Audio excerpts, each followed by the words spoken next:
publican dentro de sus fronteras, ni todas las obras historiográficas que se editan dentro de ellas son leídas exclusivamente a su interior. De hecho, las redes permean las fronteras del Estado Nacional como objeto de análisis y de las propias comunidades historiográficas nacionales que lo estudian, al operar en un espacio regional más amplio o al proyectarse a otros espacios extrarregionales. Por este motivo, los trabajos de investigación histórica, la materia prima de la historia de la historiografía más tradicional, requieren, en no pocos casos, de un análisis que tomen en cuenta esas redes regionales. No hay duda que los textos historiográficos responden a formatos variados durante el siglo pasado y principios del presente. Al respecto, habría que diferenciar la producción erudita documental, que hace de la historia una disciplina ideográfica, de la producción que aspira a transformar a la historia en una ciencia social. También habría que distinguir entre la producción de historiadores diletantes que se dedican al estudio del pasado sin tener formación académica y la producción de los historiadores profesionales que hacen de esa actividad su medio de vida. Inclusive dentro de la producción historiográfica académica, las tipologías textuales presentan significativas variantes, monografías y tesis inéditas que circulan internamente en los ámbitos formativos, artículos editados en revistas científicas y libros publicados por editoriales universitarias que circulan entre los integrantes de la comunidad historiográfica y entre los lectores del gran público. En cualquier caso, la vida de los textos éditos e inéditos de la historiografía suele ser bastante dinámica, ya que no la limitan necesariamente las fronteras estatales. Si nos remitimos al más inmediato presente, constatamos que los textos digitales circulan con una fluidez sorprendente, tanto dentro de la región como fuera de ella. Pero si consideramos las publicaciones tradicionales, ya sea de comienzos del presente siglo o del pasado, ese dinamismo no resulta necesariamente menor. Por eso es preciso considerar las distintas ediciones de la obra de un autor, ya que en no pocas ocasiones un mismo autor publica sus libros en ciudades que pertenecen a países distintos. Remitirse a las publicaciones locales de un historiador supone limitar y en algunos casos sesgar el análisis historiográfico, que deviene no solo incompleto, sino carente de la perspectiva necesaria para comprender una obra en su totalidad. También es conveniente ponderar el impacto que tuvo las obras de un autor en los mercados editoriales de cada país en que publicó sus textos, si han sido varios. De hecho, autores poco conocidos en los países en que pertenecen gozan de cierta ascendencia en otros de la región o fuera de ella, a partir de obras que a veces no se encuentran disponibles en las ciudades en que residen. La labor humorística en que se basan las obras historiográficas también requiere de una operativa que, según sea el tema que se aborde, trasciende las fronteras. Si en el contexto de la región platense los historiadores trabajan objetos de estudios que responden a periodos previos a la conformación del Estado Nacional y aún durante su propia conformación, una parte significativa de la documentación de archivos que requieren puede hallarse en repositorios de países vecinos o de fuera de la región. Cabe tener presente asimismo que en ciertos procesos participan actores históricos de varios estados, lo cual obliga a peregrinar por los archivos de esos países para poder tener una visión de conjunto. A su vez, algunos acontecimientos históricos que suceden dentro del marco de un país determinado pueden repercutir en otros de la región o de fuera de ella, de modo que se hace necesario consultar fuentes localizadas en los tramos de una geografía compleja. También acontece que la trayectoria de destacadas figuras, cuyas vidas discurren por varios países, en los que dejan alguna clase de huella, obliga al investigador a visitar archivos de diversa índole, siguiendo un itinerario que reproduce los tránsitos regionales del sujeto histórico que estudian. Las redes regionales que contribuyen a dimensionar adecuadamente las obras historiográficas y sus fuentes hacen lo mismo con respecto al modo en que se vinculan los historiadores más allá de las fronteras nacionales. En este sentido, podrían referirse al menos 4 modalidades distintas.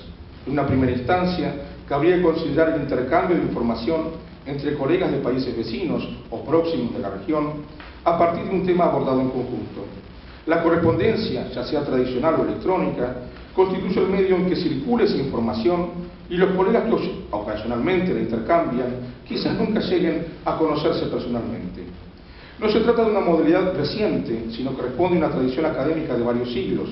Simplemente los medios tecnológicos actuales la han facilitado y difundido a una escala nunca antes conocida. En segundo término, habría que tomar en cuenta la conformación de grupos de investigación integrados por colegas que, procedentes de países distintos, investigan un mismo tema y generan un producto historiográfico que se edita con el patrocinio o la financiación de las instituciones a las que pertenecen. En tercer lugar, debe ponderarse los desplazamientos ocasionales de algunos de los integrantes de una red para dictar conferencias, participar en congresos, ofrecer cursos y seminarios en las instituciones en que trabajan sus colegas. En esta instancia, a los intercambios virtuales se suman los presenciales, que suelen redundar en experiencias profesionales mutuamente beneficiosas. Por último, sería preciso aludir a las estadías prolongadas de un historiador en otro medio académico de la región o fuera de ella, o a los traslados definitivos para ejercer la profesión en otro país, ya sea por circunstancias personales, económicas o políticas. El historiador que migra o el historiador que se exilia integra o genera redes que ejercen efectos insospechados en algunos casos en el medio que lo recibe y también en el medio del que procede. Precisamente las emigraciones, los exilios y también los retornos han contribuido a transformar las comunidades académicas a lo largo y ancho del mundo a partir de flujos que no responden necesariamente a una única dirección, sino que se desarrollan en varias en el transcurso del siglo pasado y en lo que va del presente. Estas redes que vinculan personalmente a los historiadores ofrecen algunas características que ameritan una reflexión detallada. En cuanto a redes, suponen el despliegue de vínculos horizontales y multívocos entre historiadores que residen en países distintos y que se relacionan a partir de la dinámica de sus intereses particulares. Estas redes se distinguen de los grupos y las instituciones, aunque puedan dar origen a varios grupos de trabajo o puedan institucionalizarse adoptando una estructura formal.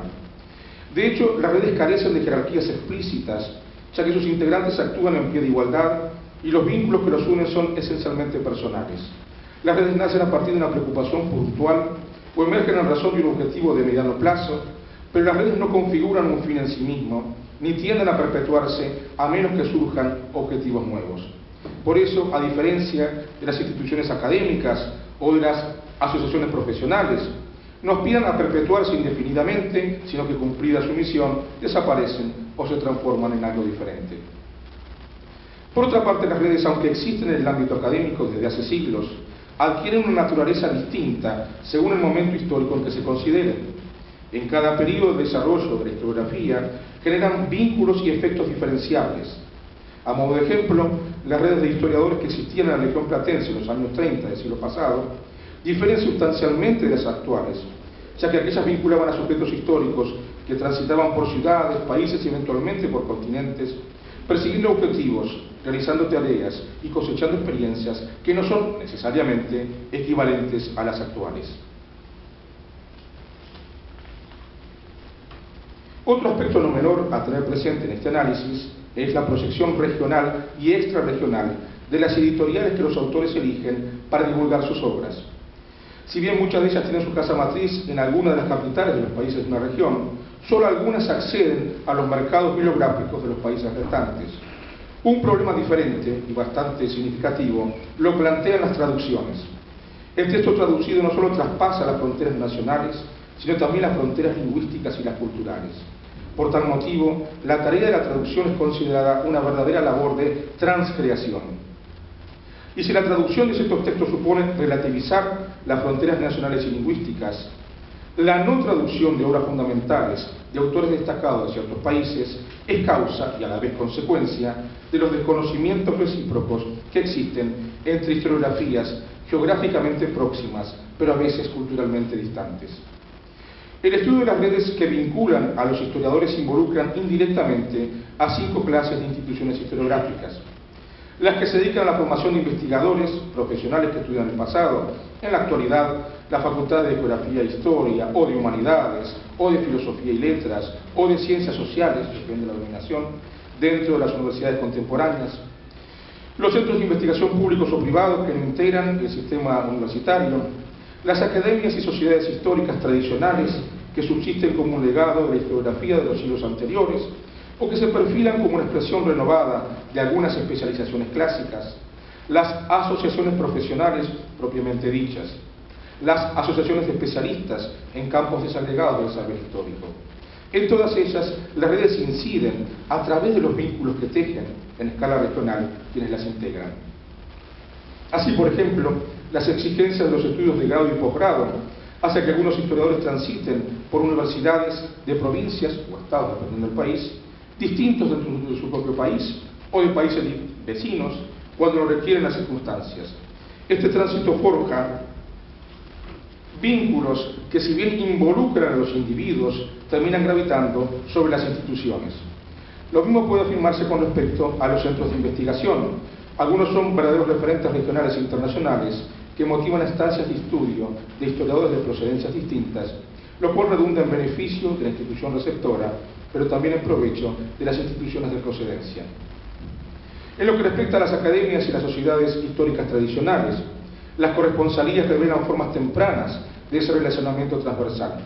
Por su parte, los congresos de carácter nacional, regional e internacional, que suelen organizar las asociaciones de especialistas en determinados campos historiográficos, brindan la oportunidad para tender redes entre sus participantes. De hecho, muchas de ellas nacen y se nutren a partir del despliegue de esas redes.